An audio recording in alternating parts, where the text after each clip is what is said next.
Come have a seat in the Skald circle and hear the tale of the cat's elopement, as told by Mynogan. Before we begin our tale, did you know that we release new stories for free every week on Wednesdays? Be certain to subscribe to us on Apple Podcasts, Google Play Music, Spotify, Podbean, or whatever your favorite podcast app is. That way, you'll never miss out when we release free bonus stories other days of the week.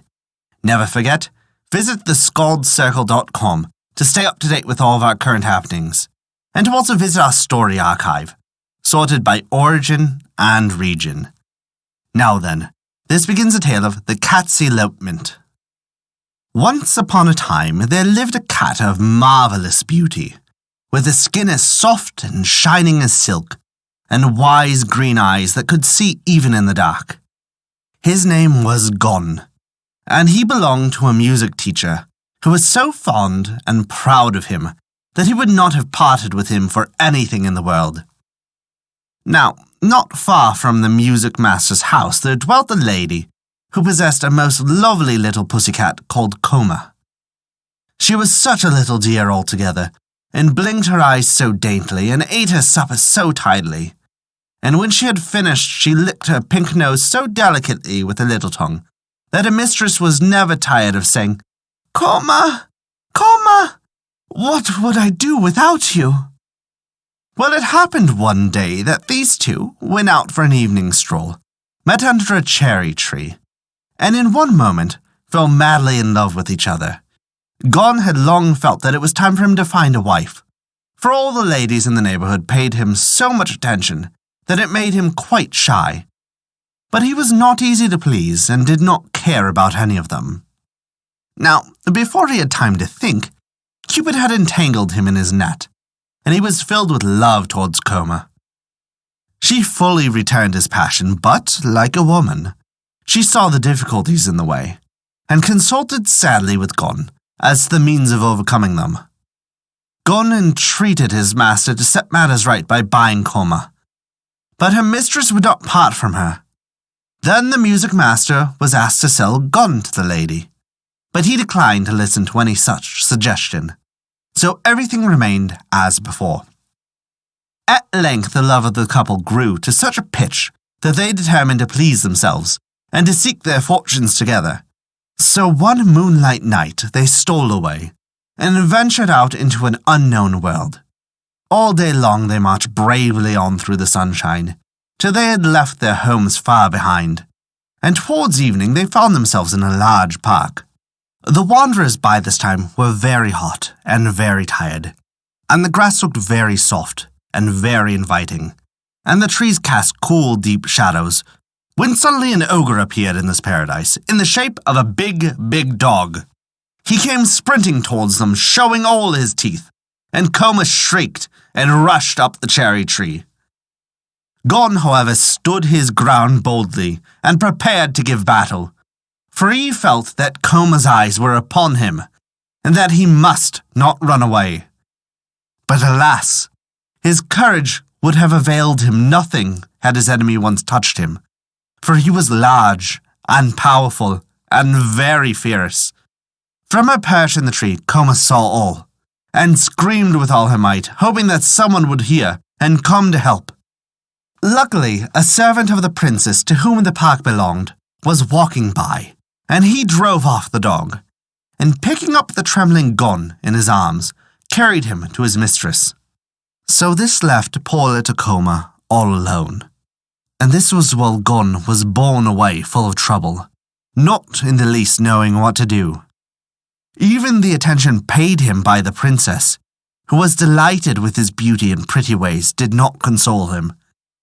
But there was no use in fighting against his fate, and he could only wait and see what would turn up.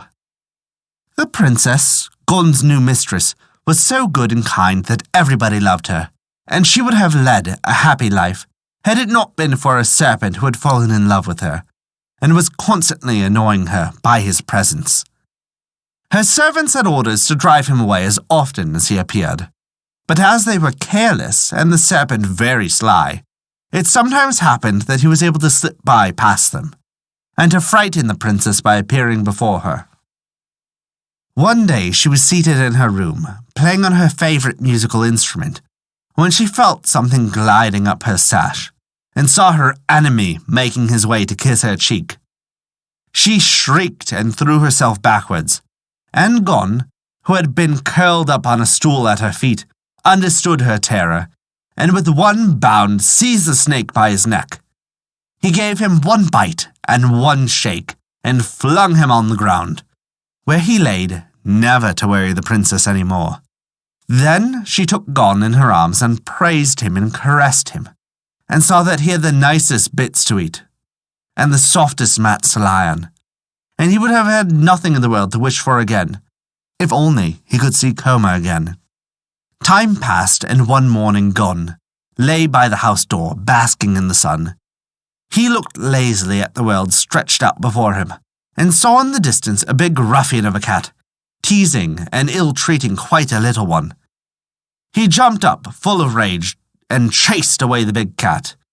And then, when he turned to comfort the little one, was when his heart nearly burst with joy, finding that it was Koma. At first, Koma did not know him again. He had grown so large and stately. But when it dawned upon her who it was, her happiness knew no bounds, and they rubbed their heads and their noses again and again, while their purring might have been heard a mile off. Paw in paw, they appeared before the princess, and told her the story of their life and its sorrows. The princess wept for sympathy, and promised that they should never once more be parted, and that they should live with her to the end of their days.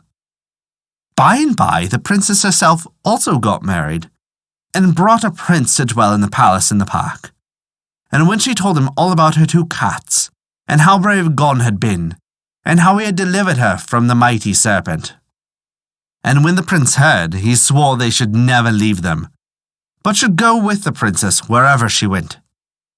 So it all fell out as the princess wished, and Gon and Koma had many children, and so did the princess, and they all played together and were friends till the end of their lives. And that is the story of the cat's elopement. Thank you for listening to our story.